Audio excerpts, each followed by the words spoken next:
Hi, folks. I just wanted to go over today's sponsors for this episode.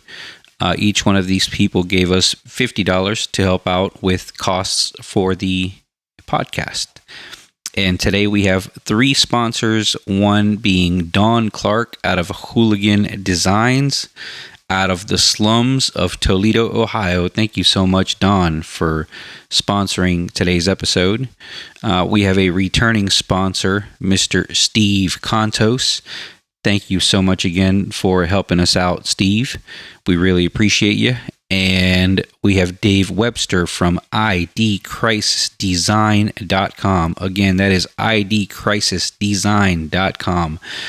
Thank you so much, Dave. Dave's got some pinstriping tools and some various objects there on the website that you can purchase. All three of these people will be in the notes as sponsors, and thank you very much. Welcome to the Pinstripers podcast, a podcast about pinstripers, hosted by two pinstripers. I'm one of your hosts, Jack Fleming. And I am your other host, Freddie Villa. And today we have a living legend, Mr. Glen Weisgerber, coming out of the New Jersey area. We had a amazing conversation with him. And Jack, you got anything you want to say to the folks out there?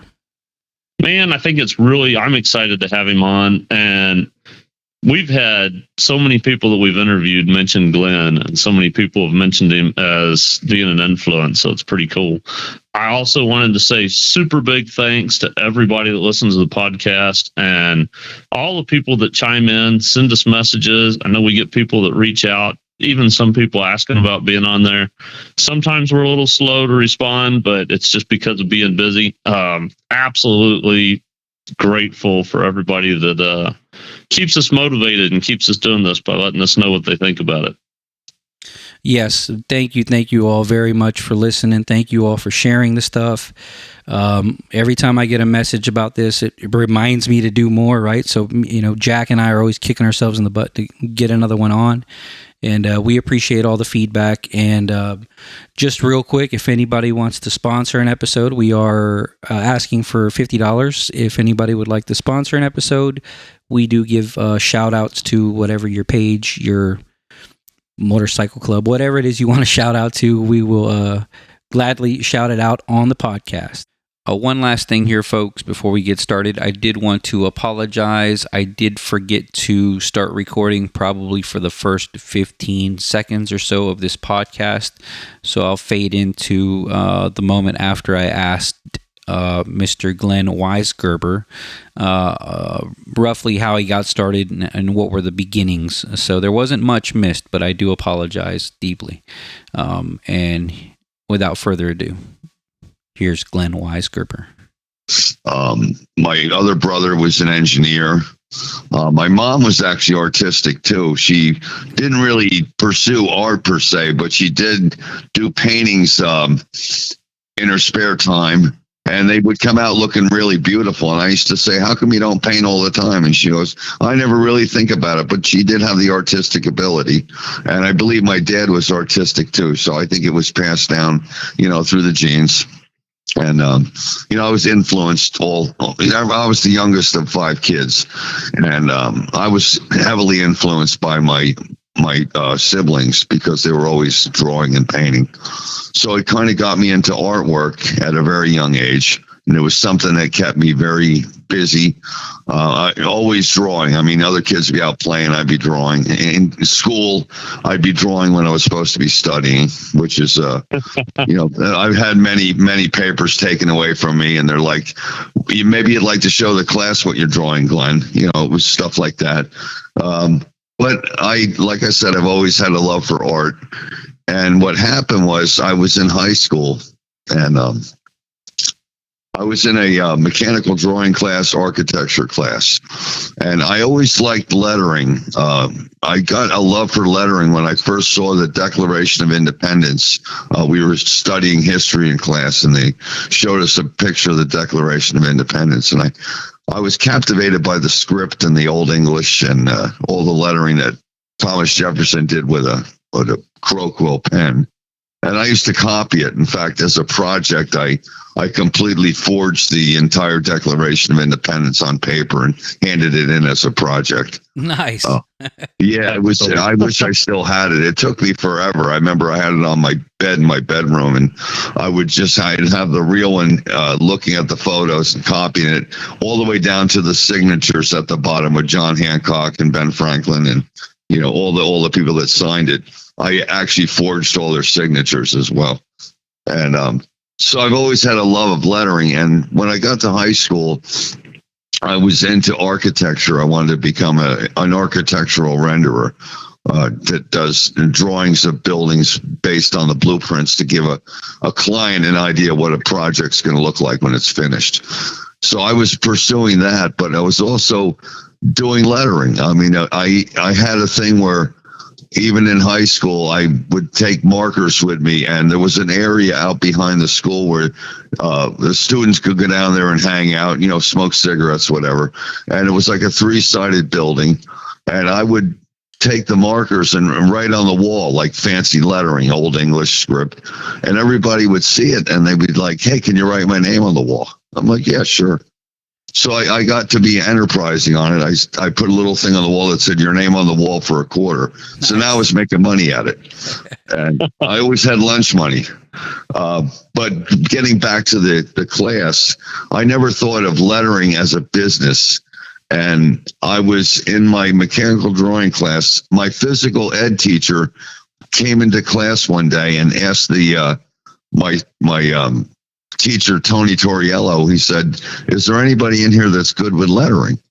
And he goes, "Yeah, Weisgerber's always fooling around with the pens and the Old English and stuff." He goes, "Well, I need him for something." So I left the class. I went with him. I said, "Well, what is it you want me to do?" And he said, "We have a project that you can work on for the school." It was scoreboards for the baseball team outside by the field. Nice. They needed them painted. So they had them painted all one color. The school colors was maroon and gold, or maroon and white. And I laid out the lettering on these boards, and I was laying it out like a draftsman. I was using T-squares and compasses and, really a tight layout, and which is not a sign painter way of doing things, but I didn't know any better. So I laid this whole thing out. I got a can of Rust-Oleum white and some artist brushes, which weren't lettering brushes. They were actually artist brushes, like for doing oil paintings. Mm-hmm. And I laid the whole thing out, and I filled in all the letters. I outlined all the letters with a small brush, and I filled them in with a big brush. And when it got done, it looked good from a distance. Up close, it was a little lumpy and streaky, but it came out good. And he said, "Wow, these came out good, Glenn. You should think of doing this for a living." And I said, "What, painting scoreboards?" And he goes, "No, doing sign painting." I'm like, "Well, what's sign painting?" Well, he brought me outside and he showed me one of the trucks outside the school, and it had Board of Education, Morristown, New Jersey on it. He goes, "That's sign painting." And I went, "That's a decal." He goes, "No, look close at it." So I walked over and I looked at the lettering. I could see the brush marks, and I went, where did they get this done?" He goes, "I just happened to know a place," and it was a sign company right near the school. And he brought me over there, and he introduced me to the owner, and he said, "This gentleman's interested in learning how to do sign work." And it was a big guy from Brooklyn, and he goes, "Oh, so you want to be a sign painter?" in a heavy New York accent. So I started hanging around there every day after school, and he built electric signs, and he also did the layouts for the plastic illuminated signs. So he was really good at sketching out lettering and cutting plastic with a jigsaw. And he did a little bit of sign painting, like real estate signs, things like that. So what he did was he would show me brush technique. He showed me early on how to construct a proper block letter, proper script, Roman. So I learned all the basics, and he showed me how to hold a brush and how to use a maul stick, which I still use. But the best day was he had a sign painter coming in that was a really well-known sign painter in the area, and he was bringing him in to do some special signs for him. And I went over to the shop after school that day like I was waiting to go see Led Zeppelin. I was like, this is going to be great. I parked myself in a chair, and I had my little notepad and everything. And this guy came in, and his name was Bill Miller. He was a Scotsman. He came in and he introduced himself, and I was like, yeah, I'm here to watch you paint. So he got out his little kit box. He had a maul stick that was a 3-piece maul stick. He put it together, and he got out his pounce wheel and his paper, and he made the paper patterns. He taped them up on the piece of metal. He pounced them with the charcoal, and that right there caught me. I was like, look at this. It's like it's magic. He put the paper on there. He pounced it. Out comes these charcoal letters laid out on the metal. And then he proceeded to get the paint out and the brushes and picked up the maul stick. And I watched him for probably 3 hours paint these signs. I was glued to him. I was mesmerized by what he was doing. And from that point on, I fell in love with the craft of lettering. So Frank had me come by there every day after school and just kind of apprentice for him. I would go in there and he'd give me some odd signs to do, or some not paper signs, mostly like aluminum outdoor signs. And I got pretty good at it. And he bought me my first set of one-shot paints and lettering quills. And what I did was I would go home, practice in my mother's basement. And I got to where I was doing stuff for my friends. They'd have cars. They want their girlfriend's name on the fender or the name of the car. And I got pretty popular at just putting names on cars. Well, that spiraled upward into doing jobs for their parents. The one guy's father was a plumber, and he said, who did this lettering on your car? He goes, oh, my friend Glen did it. He says, have him get a hold of me. I want him to letter my van. So from there, I started doing commercial lettering, and that's how I kind of started my business. I was doing lettering on trucks. I was still going to school. In fact, I had gone on to college in New York City to follow up on my architecture career. And I was taking the classes in New York, and I was lettering trucks at night. And I was making a lot of money, coming home at night and working. I got to the point where I felt like I didn't want to continue in school. I wanted to just pursue lettering. And my mom always wanted me to finish college. And my dad, who passed away, that was their dream, that I would finish college and, do something with my art. And she was really adamant about me finishing college, but my sister intervened, my older sister. And she said, why don't you let him take a year off from school and see how he does with this lettering business? So my mom agreed. And what happened was, the first year I had all kinds of money in my pocket all the time. I bought a brand new van. I was never bumming money off her. So that was the end of the story with that. She just said, yeah, just stay with the business. You're doing good with it. And I followed roughly what followed years through. were these? Yeah, I was busy. I was probably about 19 years old. It was right around the early 70s I started. Okay, cool. Yeah, with the lettering. And what it did was it graduated from truck lettering into my love of race car lettering. I used to do model cars when I was younger, and I always, put the decals on the cars. So I assumed that everything on the big cars was decals. I didn't realize it was hand lettering being done. So knowing about sign painting, I revisited the lettering on the race cars and said, well, if the trucks lettered are by hand, the race cars must be lettered by hand. So I started looking closely at race car lettering and studying that and taking that all in. Then I went to the drag strips, and I would see these cars up close and study them. And I would go home and I would practice all these race car lettering styles that were done by a lot of I call them my mentors, like Kenny Youngblood, Jules Brayett, Mr. J, Jim Moser, Nat Quick, Tom Kelly. And I would emulate the styles of the California jobs, and I didn't have any race cars to do. I wasn't really building that business yet, but I was doing trucks. So what I would do is I would put the race car lettering on the trucks for the customers, and they were like, "Where? This is a different style. I've never seen anything like this." And I said, "Well, it's race car lettering, but I'm putting it on your truck for you." Well, that started a whole trend with. They call it the Jersey style, but it's actually California style lettering that I transplanted from race cars onto trucks. And Jules Braid also did the same thing. He was very big into race car lettering, and he was doing the same thing with the airbrush lettering on the vehicles, the commercial vehicles. So we both kind of were doing these race car type lettering jobs on commercial vehicles. And then I finally got my opportunity to do race cars through word of mouth. I started to pick up race car work, and that blossomed into me meeting Bob Gertis from Circus Paint. And Bob took me in and had me doing lettering on all the funny cars. And by doing the funny cars, the word spread that I was, good and fast, and at the time very cheap because I didn't know what to charge. And I pretty much flooded the market on the East Coast with my lettering.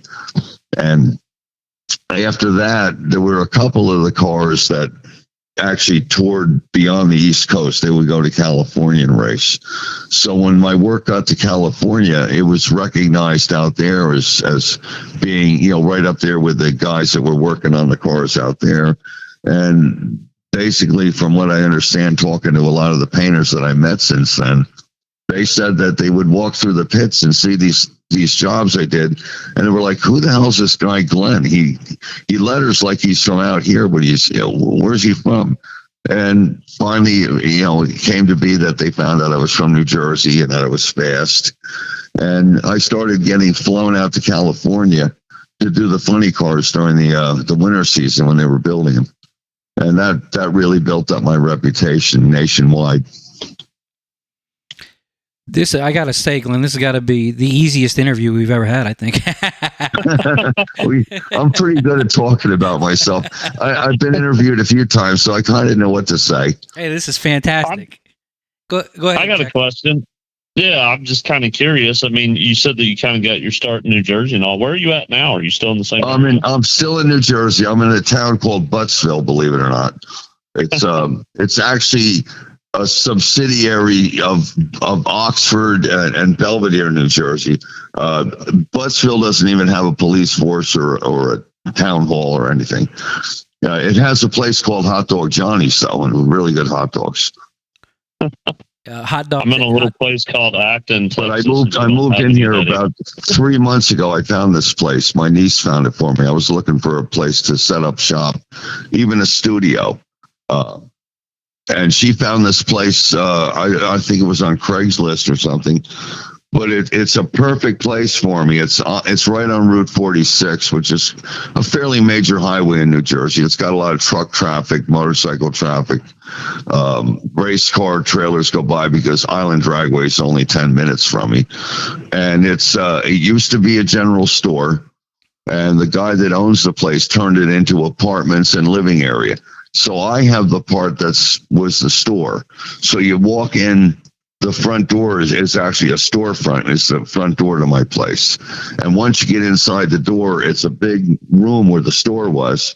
And I have my drawing board, my easels, my work table are all on the right side. On the left wall is my couch and my coffee table where I'm talking to you from right now. And then the back wall is a little kitchenette, which has a hot plate and a toaster oven. I don't need much to cook. I cook myself, but I can get away with the minimals. And then you walk through the back door of the room, and my bedroom and my bathroom are back there. And then right around the corner is the stairs down to a full basement where I keep my big easel for doing larger signs, and I keep my drums down there because I like to bang on the drums once in a while. Nice. Do you've played music quite a bit in some bands and such, right? Yeah, I've played in bands. I've been a drummer since I was 9 years old, and I was very influenced by Buddy Rich, all the old big band drummers. And then when the Beatles came out, I started being more influenced by the rock and roll bands. And I've been in bands since I was probably 15 years old. Different rock bands, rock and roll bands, heavy metal bands, blues bands. I can pretty much play any kind of music. I'm well versed with different styles. Nice. And when you do your art, do you jam out a particular type of music, or do you work in silence? No, believe it or not, I keep it pretty quiet when I work. Nice. When I had my shop in Edison, I would put music on, just general background music. But I noticed since I've been in my new place here, I keep it kind of quiet. I'll put the TV on and I watch some videos and stuff like that. But it's mainly just background noise. But I can work with it perfectly quiet. I have no problem with that. Nice. And what was I going to so we got a lot of information, so I'm trying to think here. Go ahead, Jack. Go ahead. No, go ahead, brother. No, I'm kind of curious. You mentioned Circus Paint, and I've heard several people mention Circus Paint. I don't know a whole lot about it, and it seems like it was pretty influential for quite a few people I know we look up to. What exactly was the business? Was it just race cars? Or? Yeah, it was a gentleman. He passed away about a year ago, Bob Gertis. He started the business back in the... he was a custom painter, I guess, through the 60s, doing show cars. And he got into doing the funny cars right around the turn of 1970.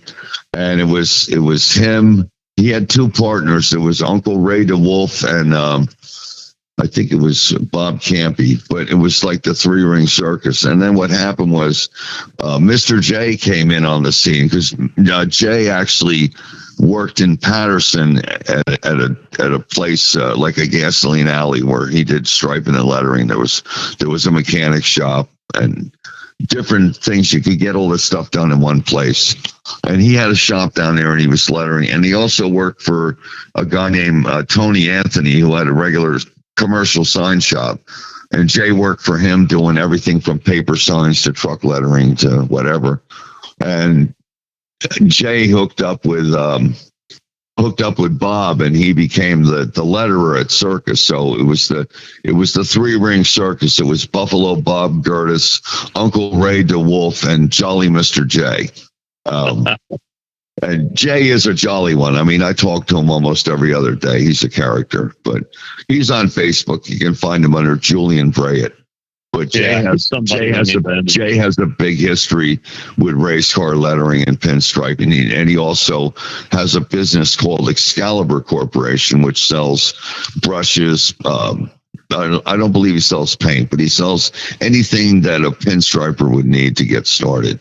So I'm giving Jay a little plug here, but anybody that needs anything, pinstriping related, just go on to Excalibur Corporation and look him up, and he can help you out with a lot of things, even with advice too. If you want to know something about anything, he's well versed in the craft, and he can make sure that you get the right products from him.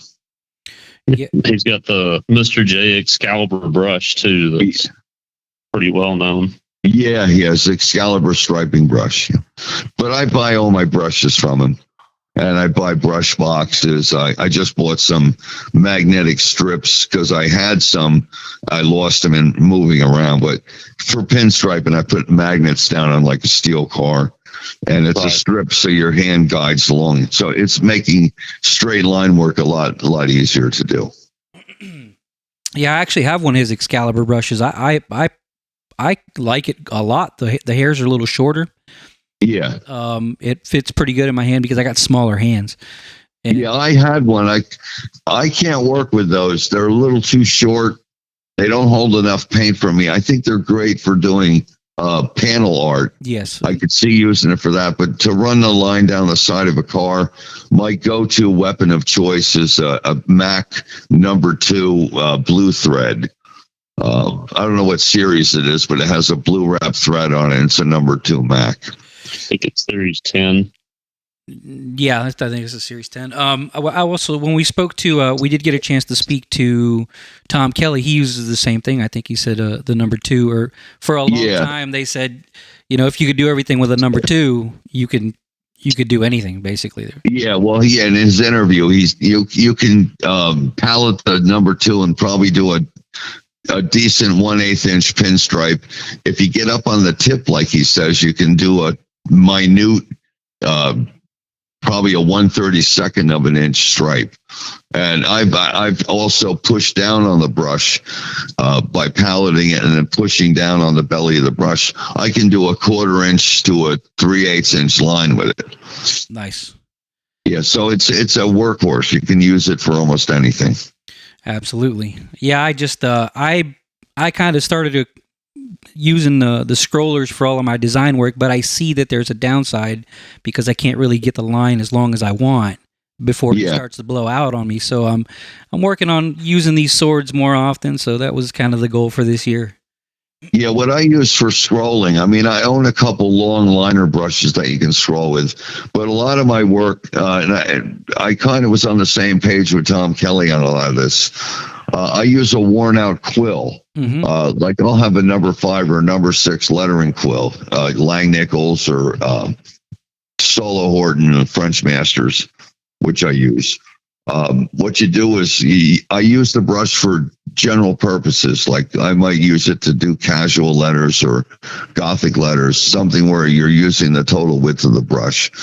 And after using it for maybe 6 months, 7 months, it gets worn in a little bit. Sometimes you start losing hairs. Mm-hmm. What I'll do at that point is I'll take the quill and I'll take a razor blade and I'll run it around the circumference of the brush down by the heel.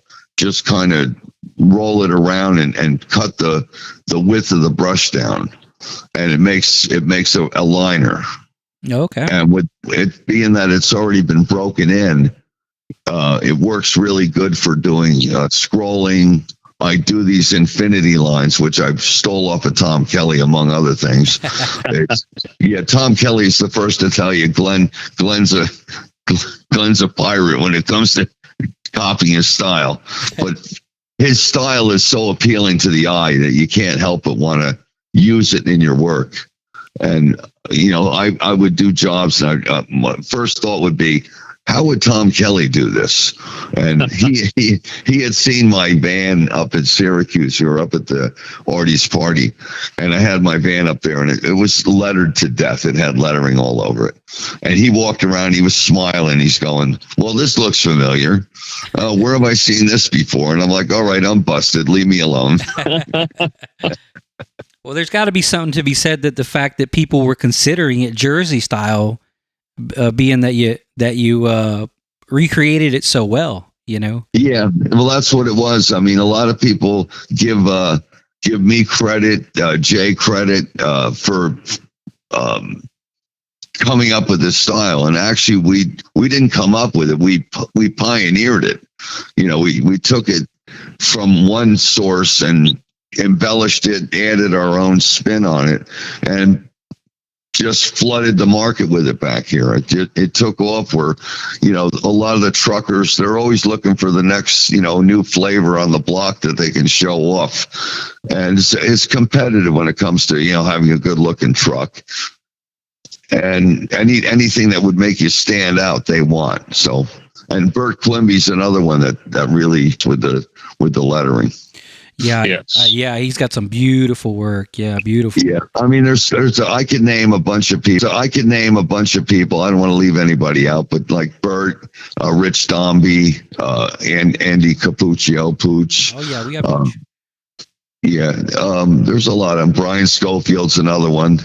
I mean, he doesn't do much in the race car or custom end, but he does some beautiful truck lettering.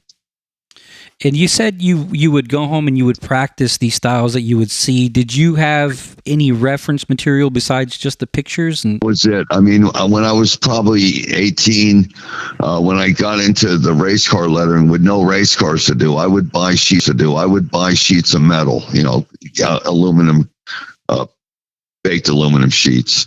And I would set up my easel in the basement, and all I would do is I would practice writing, Don the Snake Verdome, the Trojan Horse, and I would do it exactly the way it was lettered on the car. If it was gold leaf, I'd do a small Trojan Horse in gold leaf, or I'd put Don the Snake Verdome with the word snake with the airbrush lettering and the Don Verdome in the blue race car type. I would just practice over and over again. Like in my mind, I kept saying, if I keep doing this, someday I'm going to be famous like Nat. I keep doing this, someday I'm going to be famous like Nat Quick or Kenny Youngblood. I was to have my name in there just like them. And I never let go of that dream. I just kept plugging at it and keep putting it out, plugging at it and keep putting it out there in the universe. Just someday I'm going to do all these cars and everybody's going to know who I am. And what's funny is that when you hold on to a dream like that, you put yourself in places that get you there. I hooked up with Circus, and from Circus, people in California recognize my work. Next thing you know, I'm working for Wild Bill Carter, who's since passed away, another great painter. In fact, the three painters I work with actually, Bob Gertis passed away, Bill Carter passed away, Tom Stratton passed away, and Steve Johnson from the Paint Place in Bellflower. They all passed away. There's the four big painters that I work with are all on the other side now. But, I had a blast working with all of them. And just going out there and doing these jobs, I still remember Carter's shop lettering the Pepsi Challenger for Don Verdome, and I'm putting Don the Snake Verdome on this car, and I'm going, this is like deja vu. I had a real car, and it was kind of like it was mind blowing just to sit there and realize, I dreamt of doing mind blowing just to sit there and realize, I dreamt of doing this and. Well, you put in a lot of hard work. A lot of dues paying. And I want to mention the fact that I first got into doing this stuff kind of just looking online, and one of the first things that I found online was the videos. I think of you with Action Airbrush, was it? Yeah, Airbrush Action Magazine. Yeah. And you had the I think it was called the round hand script, which was phenomenal. That's Tom Kelly's script right there. Oh wow! If Tom sees it, he'll be like, "There he goes again, stealing my work." We gotta send it to him. Yeah, and I watched the pinstriping demo that you did. Yeah, where you did the straight lines and you did the C curve and then you did the S curve and then watched. Yeah, I was showing all the basic strokes you need to know to do a successful design. And then watching you knock out the design was like, it blew my mind. And especially how big the brush is too. I think you probably were using a number 2 at the time. Yeah. But fantastic, and I still to this day I still watch them videos, and try to see what you did and what you're doing and how you did it, and they're super cool. Oh yeah, a lot of people tell me that they refer to them on a regular occasion. Yeah, I still do. Go back to doing it. They're like endlessly watchable just to watch you kind of whip them out so quick. I've also done a few videos. They weren't through Airbrush Action. They were just ones I did for myself, showing brush care. I had one talking about not worrying about skins on the paint on the one-shot cans because all you have to do is cut the skin off and restir it. It was something about not putting my paint in bottles. Yeah, I tried the bottle thing, and for me personally, it was too much trouble. You have to pour the paint into the bottle, and then you're supposed to put like a little ball bearing in there to shake it up. But I tried all that, and I still got chunks of skin in the paint. I had to take the bottle and pour all the paint out and strain it. And I was like, it's just easier to leave it in the can. And you said if it skins over on you in the can, you just stir the crap out of it. Is that what you do? Yeah, what I do is it's funny in the video. I try to put an element of humor in all my videos just to make them more interesting. But I took a knife and I said, you basically circumcise the skin off the inside of the can. and then I was showing how you take the skin and now you take the foreskin and throw it in the garbage. And everybody gets a kick out of it, because I like to joke around, because I even found that when I taught for Airbrush Action magazine, Cliff said to me, Glenn, you have the most unorthodox way of teaching, but don't change. And what it is I make jokes about everything. Like, I could be in the middle of teaching gold leaf, and I'll go, wow, this reminds me of a story about a job I did in California where this happened and that happened. It has nothing to do with lettering. It's just something that happened. One of my funny stories. And next thing you know, the whole class is laughing, and everybody's looking over from the other class like, what's Glenn talking about over there? And they're all cracking up. And my class was like romper room. Yeah, just come in and we're going to tell jokes. I'm going to tell you road stories. And I'm also going to, if I have time, I'll show you how to paint some stuff. That sounds great. Are you still doing classes at all right now? What I'm going to try to do, I'm going to try to do some classes, maybe some one-on-ones right out of my studio here. Oh, man, that'd be a treat for somebody for sure. Yeah, I think what it was, I was trying to do some stuff. Julian Bryant wanted to do a class with me, but we haven't really gotten it off the ground. Finding a place to maybe get 10 students at a clip, like I did with Airbrush Action, and show the basic stuff, like how to paint a casual letter, do some script, a little gold leaf, a little airbrushing. But we haven't really gotten that one off the ground yet, trying to put it all together. But in the meantime, I thought, well, I can eliminate the middleman and worrying about having a place if I just do an intimate class right out of my studio, one-on-one. Somebody can come up here and, spend a day or 2 days, and all they have to do is pick my brain. I won't even have a regular curriculum. It'll just be, what do you want to learn? I'll just show you.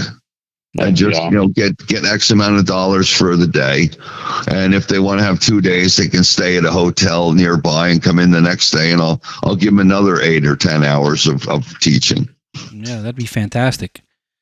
I thought I saw that you had a class coming up here in Texas, or? Yeah, well, I don't know what's going on with that. I haven't heard from the gentleman. I don't know if it's going to happen. I think, yeah, and the guy hasn't promoted it. I haven't heard from him. I called him to find out, how many students I have. I haven't heard back from the guy, so I think I'm going to write it off. Yeah. Well, I wanted to mention too, because you were talking about a whole bunch of different stuff there. And Freddie was talking about how he's learned from your videos and all. I've really enjoyed here recently seeing the signs that you've been posting on Facebook, where you're kind of posting the steps through them. Oh, yeah, the stuff I'm just doing up here, yeah. Yeah, that's been really great. I've looked at your lettering for a long time, and that's kind of got my wheels turning in some different directions and figuring out stuff I've been wanting to do. So I appreciate those. Those are awesome. Oh, well, you know what it is? I took a leave of absence from lettering for 6 years. What happened was I went into what I thought was going to be a retirement, and it was actually the biggest mistake I ever made. I stopped painting. I stopped drumming. And believe it or not, I went into a really bad depression from it. And it really got out of control. I mean, it led to, believe it or not, it led to a schizophrenic episode. I mean, it was just a really bad thing. I don't know where it came from, but a therapist that I hooked up with told me that the reason all this stuff happened was because I'm an extremely creative person. And by not doing anything to feed that creativity, your mind actually goes to a dark place. And that's what happened to me. And the best thing I ever did was to slowly pick up the brushes and get out of my funk that I was in. And it all happened just since November. I turned around my life completely. I feel reborn. And it was the fact that I was a creative person not being creative. And the human mind is a crazy thing. I mean, the mind, they always say the idle mind is the devil's playground. And I can be the first to attest to that, because I was getting crazy thoughts in my head, and why am I thinking these things? What's going on with me? I sought out help, but I basically found out that it was just I'm a creative person that's meant to create and not sit around doing nothing. And retirement, I wouldn't recommend retirement for anybody that's creative, because you're looking down the wrong door. Then I think you should always, if you're meant to create and paint and do art, you should do that till the day you drop, and never look a gift horse in the mouth. So that's my psychological advice to everybody out there. No, that totally makes sense. I'm being very open about what happened to me, because I'm not ashamed of it. I think it's something people should understand. No, I totally agree. Yeah, a lot of people don't like to talk about psychological stuff or what they went through mentally, but I find that most of the people I know in the business, we're all little nuts. And I mean, they talk about artists being tortured souls. I can see why.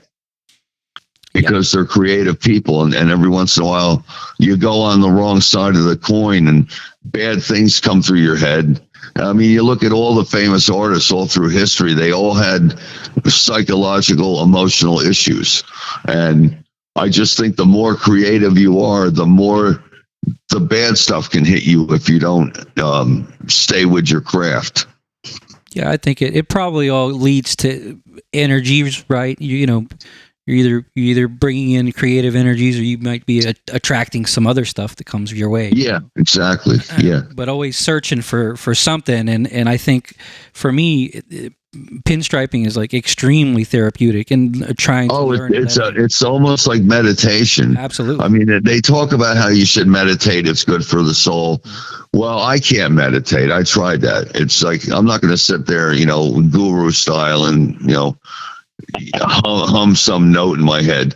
But I find that when I'm painting, I'm actually in a state of meditation, because there's nothing else on my mind while I have that brush in my hand other than just watching that brush, paint a stripe or a letter. Yeah, it's the task at hand. It's to finish the task at hand. Yeah. It's just taking that thought in your head and transmitting it through your hand down to the substrate. And it's a creative process. It starts in the brain with a thought, and then it turns into a motor activity. Your hand is actually, and maybe they don't know why, and maybe all it takes is for them to go back to that thing, maybe woodworking or painting or whatever the case may be. For 6 years, and when I tried to paint, it was like I was like starting over. And when I decided to get my mind right, I started out by pencils out and my markers, and I just started drawing. And at first it was very forced, but suddenly markers sitting there at the table that anybody else did. And I kind of was starting over, like it was like my mother's Spaceman again. Everybody else did. And I kind of was starting over, like it was like my mother's Spaceman again.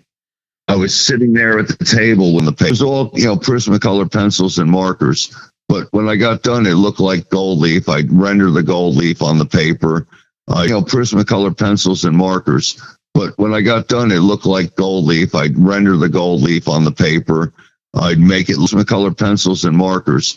But when I got done, it looked like gold leaf. I'd render the gold leaf on the paper. I'd make it look color pencils and markers. But when I got done, it looked like gold leaf. I'd render the gold leaf on the paper. I'd make it look airbrush pencil on paper that I could think of. And Travis Hess saw the sketches. His name is Tukey. Get every race car on paper that I could think of. And Travis Hess saw the sketches. His name is Tukey. He's every race car on paper that I could think of. And Travis Hess saw the sketches. His name is Tukey. He's another race car on paper that I could think of. And Travis Hess saw the sketches. His name is Tukey. He's another race car on paper that I could think of. And Travis Hess saw the sketches. His name is Tukey. He's another custom. Hess saw the sketches. His name is Tukey. He's another custom painter. and he saw all the books filled up with lettering. He goes, "When you get ready, I'll buy these from you." Yeah, I think I actually saw the because you were actually drawing out the spin in the leaf. But drawing the spin on the leaf. Yeah, that's cool, man. Well, we're glad you're back, man. We're really glad. Thank you. Absolutely. Yeah, but what that did was by sitting there and sketching, it got my hand back into drawing letters. Just drawing them, not painting them. Yeah. The next time I picked up a brush, the next time I picked up a Stabilo pencil, I was sketching the letter. I'm like, wow, I can draw the letter. Now let me see if I can pick up the brush and follow that. And it was a little rusty at first, but I would say within an hour, the muscle memory took over. And I remembered everything about spinning the brush, all the stuff I learned way back when. It all came back. And now today, I'm back doing these signs up in my studio and doing stuff for people. And I feel like I'm just picking up where I left off again. Nice. That's fantastic. Yeah. And I don't have the speed I had when I stopped, but that's going to come back too. Yeah, for sure. Yeah. That's why I do all these signs. They're really practice for me. It's something I think is something to paint. I just paint it. I'm like, okay, silver streak. That looks like a nice word to paint. I'll do it in silver leaf. I'll come up with a funky style for the lettering, and I'll outline it, and I'll put it up there on Facebook. I'll put how I did it, stages, sizing, outlining, drop shadows, whatever, just to let people know the steps. Yeah. It's fantastic. Yeah. And I saw you've been messing around with the leaf quite a bit, right? Yeah, I've been trying some different sizing. I'm trying to find one that gives me the perfect gild, the perfect engine turn. And everybody talks about the duck size, and I bought some, and I'm like, I'm not crazy about it. I don't think I have it. I don't think I'm putting it on at the right tack. Mm-hmm. It's very different than the sizes I'm used to. You put it on when you think it's ready, and it's actually still too wet. It seems like you have to let this stuff go till you think it's too dry. Yep. And then it'll work. Yes. But I can't work like that. I have to have like a definite thing that lets me know it's ready. Like if it squeaks when you run your finger on it, I wanted to hear that squeak. Mm-hmm. So I've been using this other product called LA Gold Leaf. Mm-hmm. They have a size, and I've been liking how that works. So I think I'll be using that for most of my leaf work.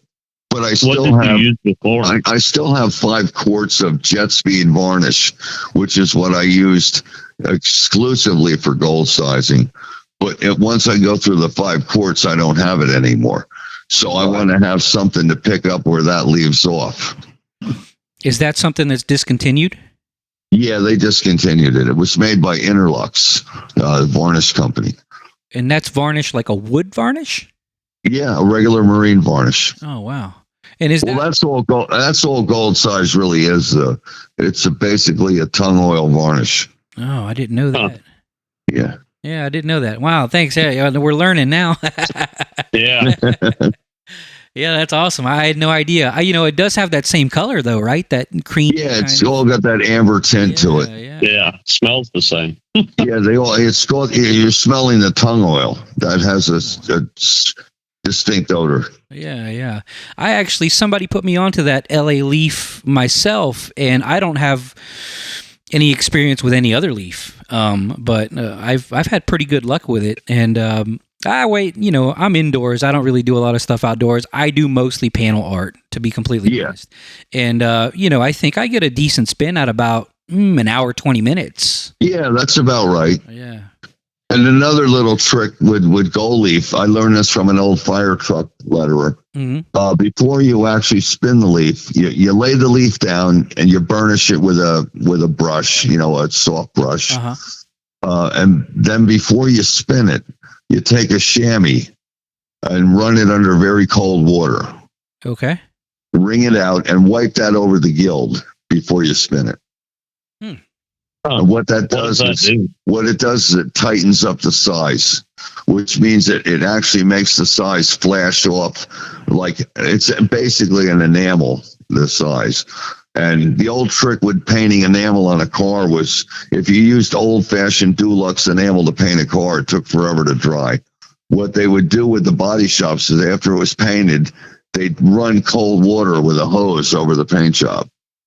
And what that does is it kicks the enamel where it develops a skin a lot quicker. And it hardens up the finish.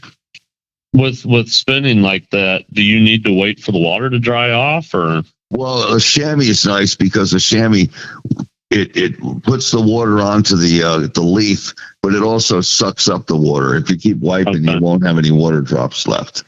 Okay. Yeah. I'm going to try that. Yeah, and what you can do is you'll find that you can really bear down on the velvet to get a good spin out of it. And that's, are you mostly spinning with velvet then, or? Pardon me? Do you mostly just use genuine leaf, or are you spinning? No, velvet? I use aluminum leaf. I use variegated leaf, copper leaf. I even use imitation gold leaf. I don't do any of these on outside jobs only because they don't hold up. Right. Yeah, the only time I'll do lettering on a vehicle is if it's a funny car or a dragster, or, something that's not in the sun or in the elements too much. Yeah, I've had a lot of trouble with truck lettering, doing leaf on it, only because after a year or so it starts to fail. And Bert does a lot of leaf on trucks. And I asked him, I said, aren't you afraid of this stuff, going bad on you? And he said he uses the urethane clear, and he says that he hasn't had any problems. But I tried urethane clear years ago, and I still had it go bad on me, and I ended up having to do the job over again. And I put varnish on it the second time. It lasted about the same amount of time, and I told the guy, if it goes bad this time, I'm done. I'm not going to do it again. Yeah, I've heard various people say various things, right? I've heard some folks have never had any issues with, Yeah, it depends on where you are. I mean, we're up here where the weather goes from, hot summers to cold winters. And I can see think that. The weather change, I think, does a lot to the paint. Yeah, I could see that. Well, I'm here in Florida where it's hot. It goes from hot to really, really hot, and that's all we get. Yeah, and I mean, even extreme heat can probably do a number on certain things. Yeah, I've not attempted anything on outdoors. I do have a old Mercury Grand Marquis, and I thought about testing the waters, but I got to get some of that. I think Jack told me like a 2K clear or something to brush. Yeah, 2K. Yeah, 2-part clear. Yep. Yeah, so that's going to be an attempt, but it's my home car, so it's not a big deal. Yeah, you don't want to practice on something for yourself. Yeah. Well, but I was also experimenting with these foils. My friend Russ Gerner out in Vegas, he's another painter, custom painter. He told me to try these foils out, and they're 3x3 sheets. It was cheap. It was only like $15 to get 600 leaves of this stuff. Oh wow! Wow! I don't think it's any kind of leaf. I think it's a foil or something. But it's all different colors, 12 different colors: purple, magenta, green, red, blue, pale gold, copper. And what it does is you put the size down like you do for regular gold leaf, and when it reaches the tack, you put it down, polish it off. You can't spin it, but it comes up looking like a mirror. Oh wow! It looks almost like the old Mylar vinyl. Nice. But it's in different colors, and all of them have that mirror look. You can almost see yourself in it when you're done. And it's, like I said, it looks almost like a candy purple sprayed over chrome. Oh, wow. But again, you can't use it on anything outdoors. A friend of mine tried it on I think it was some kind of sign or something, and he even cleared it with the 2-part clear, and it still faded, even with the UV clear. So I think I would use it for, on a guitar or a helmet or a panel, but I wouldn't recommend it for anything outdoors. Yeah, something for fun. Yeah. And we were, I've seen some of your, you every now and then you'll post kind of like some panels that you've done in the past, and there's some incredible creativity to the stuff that you've done. previous that makes me always think when I feel like, oh, I've done something creative, and then I see something like your stuff come up, or I'm thinking, man, all this stuff has already been accomplished. It's just like it's yeah. I got on a kick of doing. Well, I went from pinstriping into panels that had gold leaf and chrome, just different asymmetrical shapes. Some are almost like a yin and a yang shape where it mirrors each other. I went through a whole phase of those. Then I got into a phase of doing space paintings. I think I saw some of those. Yeah.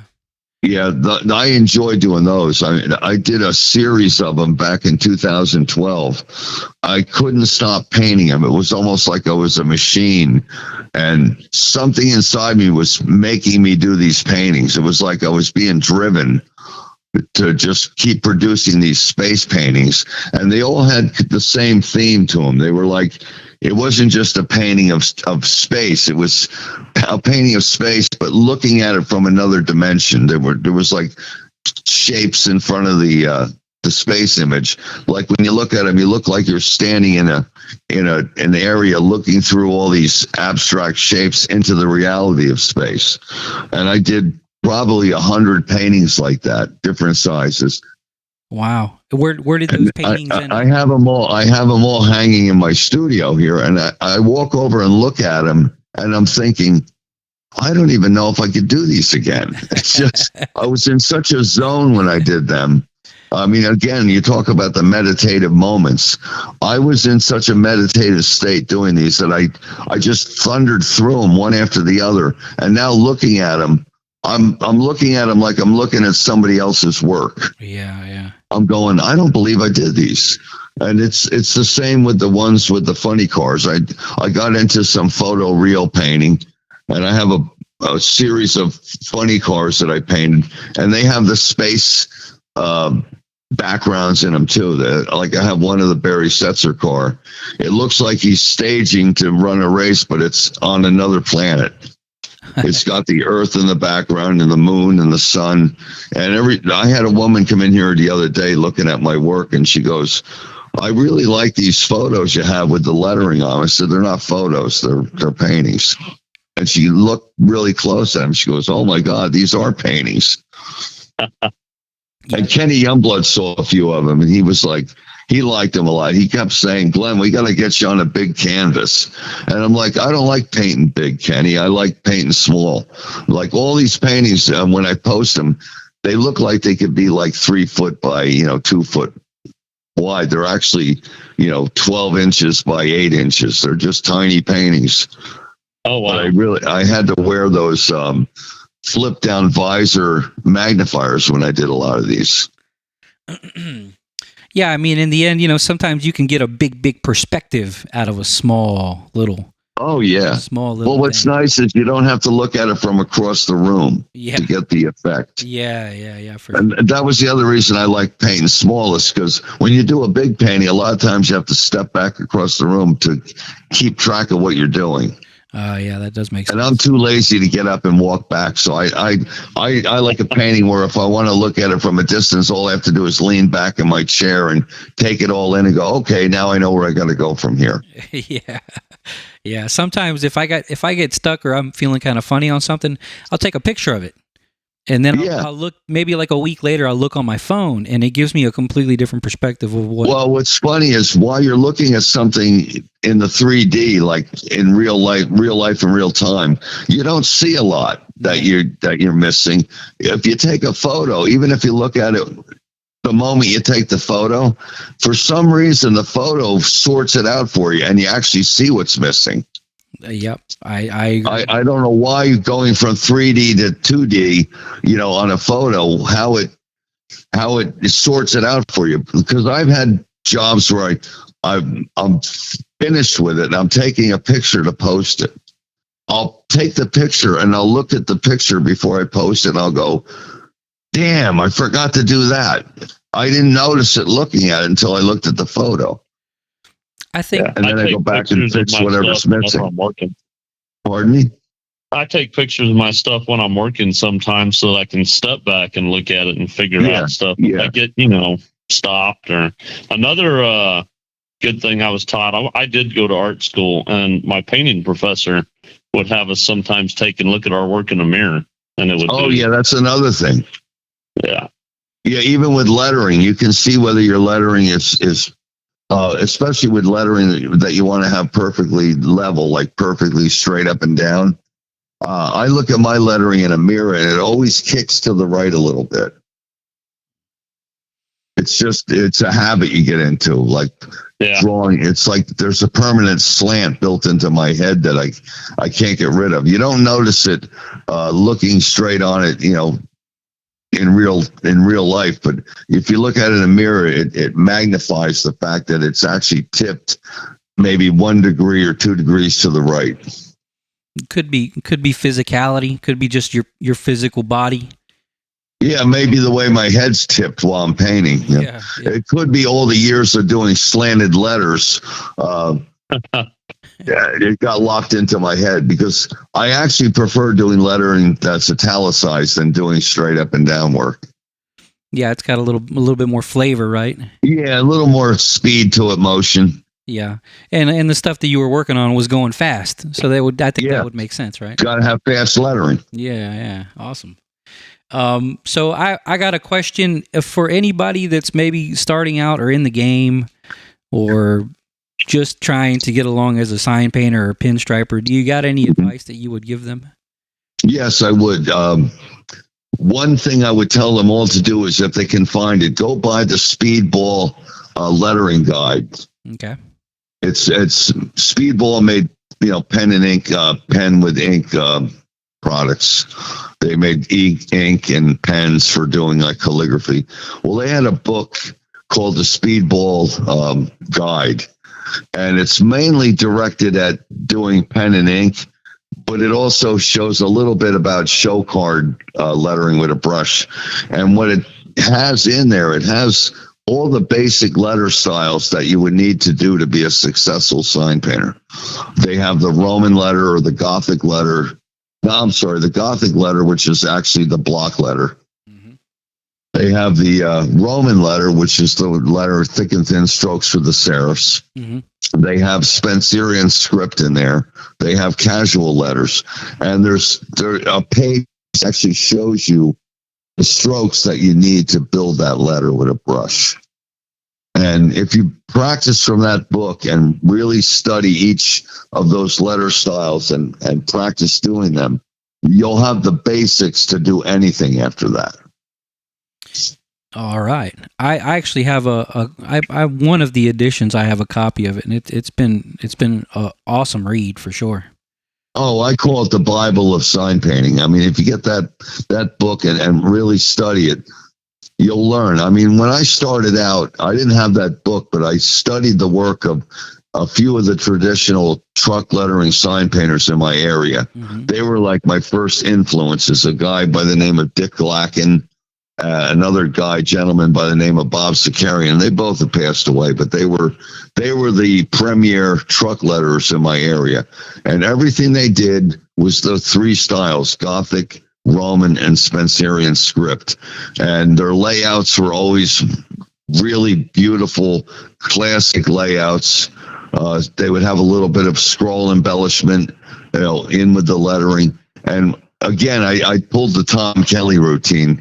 Only with these guys, I would letter a truck, and I go, how would Dick Glacken letter this truck? Mm-hmm. And I would letter it, and it got to the point where Dick Glacken saw my jobs. He didn't know if he did them or I did them. I have old pictures of all that work in my photo albums. I look back on them, and I'm like, yeah, I've come a long way since the old truck lettering days. Yeah. And it's funny, I still incorporate some of my old truck lettering techniques in my race car lettering.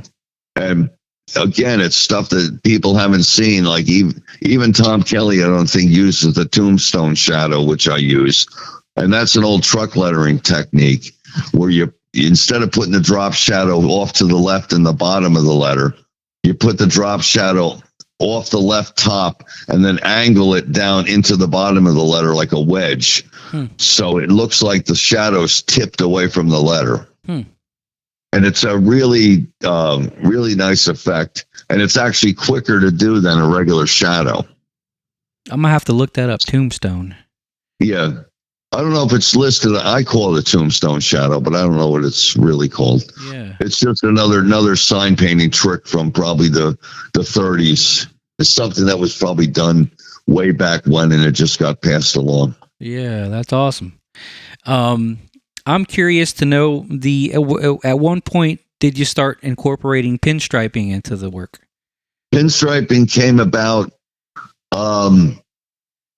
I think my real striping took off when I started doing the race cars. Uh-huh. I did a little bit of striping on trucks, and I didn't have a clue how to do it. I mean, the first time I even lettered a truck was back before I was even a truck letterer. A friend of my older brother's wanted his pickup truck lettered, and I didn't know anything. This was even before I was in high school and met my my athletic instructor that brought me to the sign shop. This was just somebody that knew I could draw and wanted me to letter their truck. Mm-hmm. And he brought me to his brother's body shop. And I said, I don't even know what to use. He brings me out a can of DuPont Lucite lacquer in white and a dagger striper touch-up brush. Mm-hmm. He goes, you can try this. I lettered this guy's truck with a dagger striper and lacquer. And I mean, you want to talk about a lumpy, crooked looking lettering job, but I wish I had pictures of it because it didn't come out bad considering that was all I knew at the time. Yeah. But I didn't think of striping until I got into the truck lettering. A couple of the big dump truck customers wanted everything boxed out, you know, the fenders, the doors. And what I would do is I would take a lettering quill and I would use my maul stick as a guide. I would hold the maul stick up against the door and I'd ride the edge of the maul stick with the lettering quill. And I would do like a 1/4 inch stripe. Yeah. But it took forever doing it that way. Yeah. But I'd box out the whole truck. But I never thought of using a big striping brush and pushing down on it and making a wide stripe. But the pinstriping took off when I got to Circus Paint. I had to do the funny car lettering, and I also had to pinstripe the colors between each color on the paint job. And I had never striped before. So what I did was I got the Max striper out, which I was kind of familiar with. I did a little bit of like swoopy stuff with it on my early vans, but I never did straight lines with it. So I paletted the brush and I held my yardstick along all the straight lines and held it down, and I rode the edge of the yardstick and striped the funny car. Well, then I learned that there's a way to do it using 1/4 inch tape. You put the tape down on the edge of the color, you know, a 1/4 inch away from where you're going to stripe, and you ride the tape with your finger and kind of go by feel and visual. Like you look at the space between the tape and the separation of the color, and you kind of dial it in that way. So over time, striping all the funny cars, my hand got better at doing straight line striping. And then I ended up getting extra work on the side, doing dealerships, striping Jaguars and BMWs and different cars, Jaguars, Saabs. I did a lot of dealership work, and that really whipped me into shape with doing straight lines. Yeah. And then the other stuff came in as a result that I started getting into the Von Dutchy looking designs and again the Tom Kelly style. I just emulated what I would see, and next, you know, I came up with my own design ideas, and I just been, you know, good with striping ever since then. Nice. And about what years would you say was doing when you were doing the dealerships? More dealerships, I was doing them in I believe around 1981. 81. All I did was stripe. I didn't even do any lettering for like 8 months. Nice. I just did dealerships, and back then everybody was doing what they would do is the dealership would put a price on the striping as an extra, and they would get a striper to come in and stripe the cars, and they would tack on what they wanted to make. And I was doing them at the time. I was getting more than everybody else. Everybody was striping them for like $50 a car. And I was doing them for 65. I said, I'm not going to do them for less than 65. So I ended up getting that price. And at the time I was doing each dealership, there was like BMW, there was Mercedes, there was Jaguar. I had like 2 dealerships or 3 dealerships twice a week, every week. And I was doing an average 7 to 10 cars at each stop at $65 a car. So it was like printing money at the time. I was just knocking them out and walking out with a check for $700 every place I went. Nice. And I sucked away a lot of money in like a short period of time just doing the striping. But like anything else, even for the love of money, I got bored with it. Yeah. And I said, I gotta get back into lettering again. And I just kind of let the dealership stuff slough off, and I went back to doing the painting, the lettering. And you talk a little bit about pricing. Do you happen to have any guidance for folks on how they should go about pricing? I think probably to keep things easy, especially with like straight line work, figure out a nice hourly rate for yourself. Okay. Like with me with custom work, basic custom work, I figure like $100 to $150 an hour. Okay. Work time. With striping, you can actually go a little higher because you can knock the stuff out quick. I mean, I look at like $200 an hour for especially straight line work. Like if I do a Cadillac for somebody and they want 2 lines down the side, it's $400. Okay, cool. And and if you can knock it out in 20 minutes, you're golden. Yeah, that's good. If I'm getting $200 an hour, I'm not gonna rush through it. I'm gonna spend some time and make it right. Yeah, for sure. Yeah. Well, thank you. And I had another question on like the panel jams. When did those start coming into your life? Because I always hear panel jams. I always hear folks say that they've seen you at some jams at this year or that year or whatever. Yeah, panel jams. I think they started in like I think probably the 90s. Okay. If I'm not mistaken.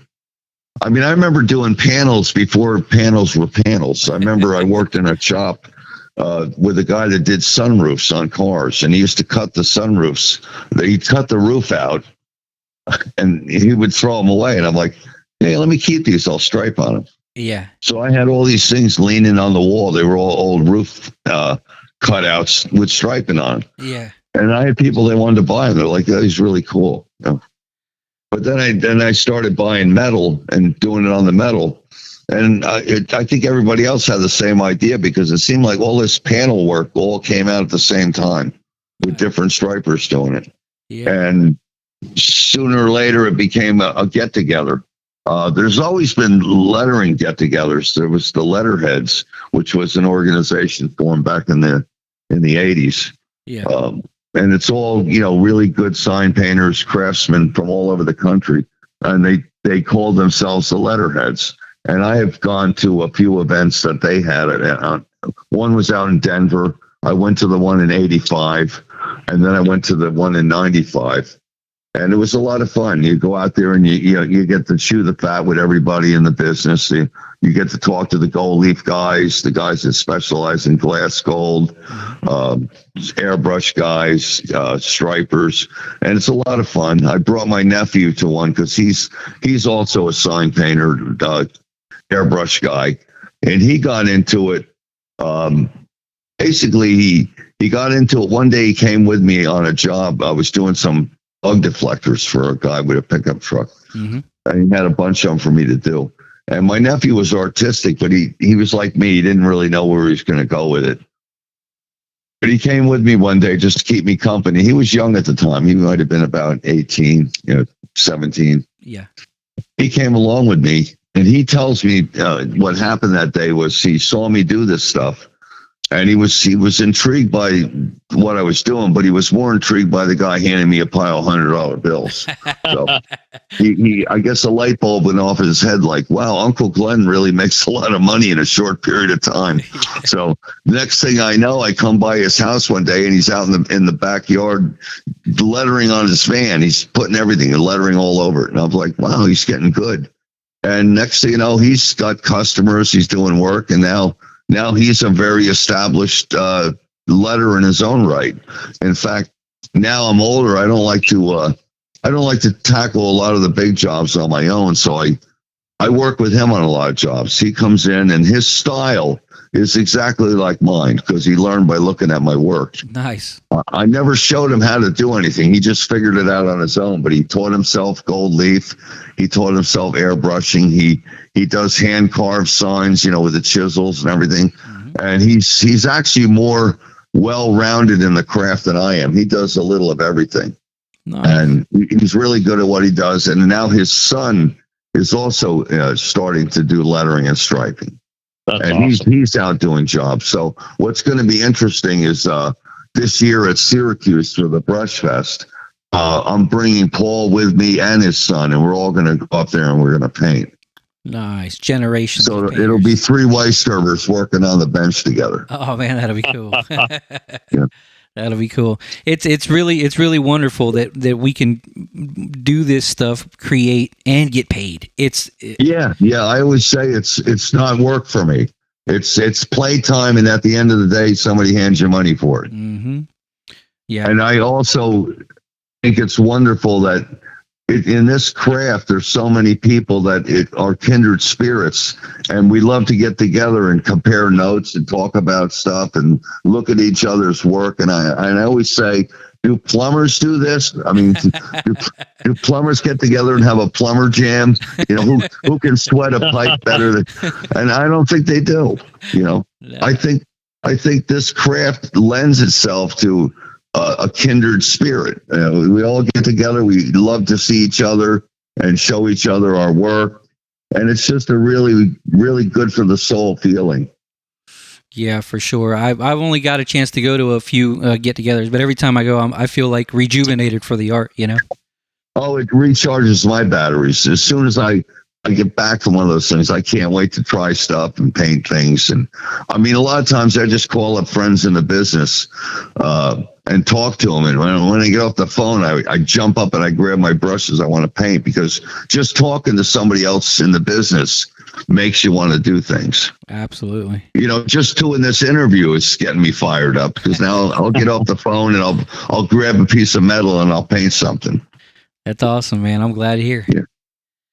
Well, we are getting a little bit close to the end here. I figured I'd go ahead and ask you the question that we like to ask folks towards the end of the interview is, do you have any one particular story that you would consider extraordinary or fun or scary? I have so many stories. I could write a book just on the stories of being on the road and working in all the different shops. Some of them I probably shouldn't say on here. They'd be X-rated. Okay. But I mean, I have one story which is pretty funny. Okay. It has nothing to do with paint, but it has to do with working with a painter. Okay. His name was Wild Bill Carter. He was from California, out by the San Fernando Van Nuys area. We were working late doing a funny car, or a bunch of funny cars at the time. And his shop was in San Fernando, and his home was in Cerritos, which is like 60 miles south. Mm-hmm. And what we were doing is we were staying out there. We grab a hotel and stay there and just keep working, because you had to get these jobs done. It was like right before the races, and we were on a deadline to get a lot of funny cars done for the race. Mm-hmm. So it was like there was no rest for the weary back then. We just had to keep thundering. And one night he decided he wanted to go back to his house, bring laundry home or whatever. So we got in his van, and it's late at night. It's like 2 a.m. We're driving down the freeway, and I'm sitting in the passenger seat, and I'm kind of nodding off. I figure, he's driving. I'm going to grab some sleep. Mm-hmm. And I'm kind of nodding off. And then for some reason, I felt the van like thrusting a little bit. Mm-hmm. I opened my eyes, and we're heading right for a bridge abutment. Oh, man. And I'm like, I yell, Bill, what are you doing? And he goes, oh, gee, I think I fell asleep. So I said, what are you going to do? Are you all right? He goes, yeah, I'm going to get off the highway. I'm just going to drive on the side roads just so I don't get like highway hypnosis. Yeah. So he gets on Sepulveda Boulevard, which is a road that runs adjacent to the highway, and it has lights. So you stop at lights. It's something to break up the ride. Mm-hmm. Well, we're riding along, and I'm thinking, all right, everything's cool. I'm going to go back and nod out. So I nod out, and I feel the van stopping and going. I'm like, oh, he's at a light. He's going. He's stopping. Next thing you know, we stopped, and we're not moving again. And I'm thinking, I'm not going to open my eyes. I'm too tired. Mm-hmm. Maybe we're home. Yeah. Maybe we're back at his house. Well, then nothing happened. He didn't say nothing to me. I open my eyes. I look up through the windshield. It's a green light we're sitting at. And I'm thinking, green light. I look over at him. He's got his foot on the brake and he's snoring. He's sleeping at the wheel with his hands on the steering wheel, his foot on the brake, dead asleep. I go, Bill, wake up. He jumps up. He goes, oh my God, I must have fell asleep. I was like, how long are we sitting at this light? It might have changed like 10 times. But he's a character. I got another quick story. This one's pretty funny. It's again, they call him Wild Bill Carter for a good reason. He's definitely wild. One day I was in his shop painting a funny car, the lettering on it, and he had a country music station on the radio. He had a stereo that was on a little shelf on the wall with, a little stereo with speakers. And I said to Bill, Bill, can you do me a favor? He goes, what's that?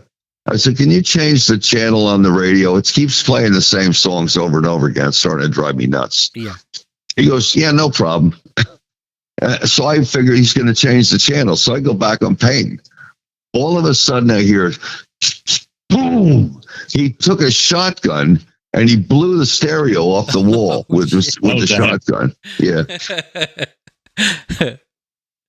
Well, no more music after that, huh?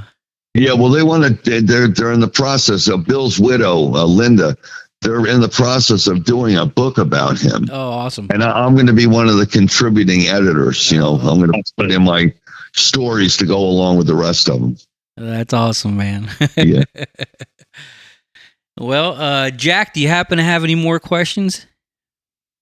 Man, no, this has been a lot of information and really good. Oh, I'm glad it worked out. I had a good time talking to you guys. Yeah, well, we really, really appreciate you, Glenn. We appreciate that you're back in action and pushing around paint. And I just want to say you're a big inspiration to a lot of people, and we really appreciate you. I'm glad I am. I feel the love out there. I mean, especially when I came out of my hiatus and I was in a bad spot. When I came back on the scene, I get so many people posting on my page. It's so good to have you back. We missed you. I'm so glad that you're back doing what you do best. And it really warms my heart when I read all that stuff. I just definitely feel the love from everybody. And I want to tell everybody out there, I really love you all. And I'm so glad that I'm back doing what I do. And we're glad to, and we appreciate your time, sir. My pleasure. Now, when will this air? So I'll try to have them out in about 2 weeks. Okay. But I'll send you a link. We have them on Spotify. It's an app. It's a little app where you can just play it. Okay, great. If you'd like, I'll try to get it on YouTube as well. I am a little behind, but yeah, that would be great if I get it on YouTube. Yeah. And what I'd like to do is once I get my website and my YouTube channel set up, I'd like to put it on there. Absolutely. And if you need, I'd like to just spread it all around in case people missed it here. They can see it other places. That's not a problem. And I could also send you an actual audio file if you want. You could put it wherever you want. Oh, that would be great too. Thank you. No problem. Well, we appreciate your time, Glenn. We'll let you enjoy the rest of your day. Okay. Well, thank you again for having me on. Thank you very much. You have a great day, you guys.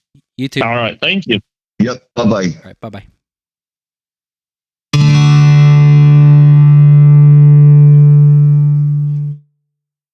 Yeah. No, man, I thought one of the things that was really cool that he mentioned, and I don't know, I feel it's pretty important and all. He was talking about, mental health and stuff and art. And at least for me in my life, man, there's been times when I haven't made art. and been creative. I've still been doing other stuff. Even when I was teaching art, I wasn't making stuff, and I was just miserable. Yeah. And Go ahead.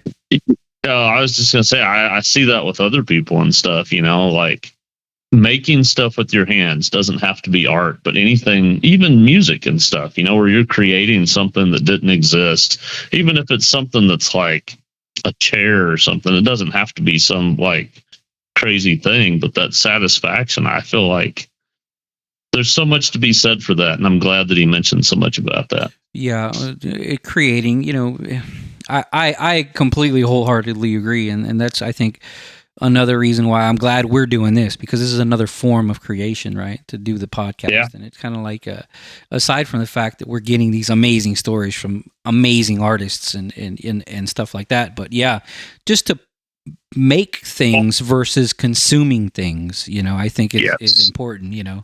I think too many people are stuck in the realm of consumption, whether it be actual physical purchases or intaking, television and this and that. I think there's definitely something to be said to creation and to put especially your art, especially if you've created something that's just for fun, Yeah.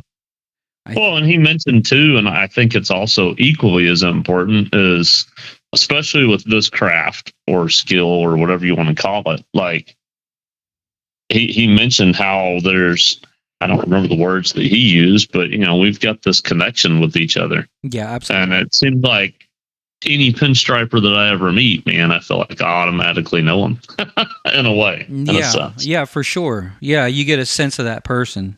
It's go ahead. You can tell that that's something that's valuable to him at this moment, which I think is really cool. Yeah. I think it's great. I think he's, I didn't know he was going through hard times like that. So it's good to have him back. It's good. Absolutely. I'm glad to see the art coming forth, and even the archives are like, man, the stuff he's got that he's done at one.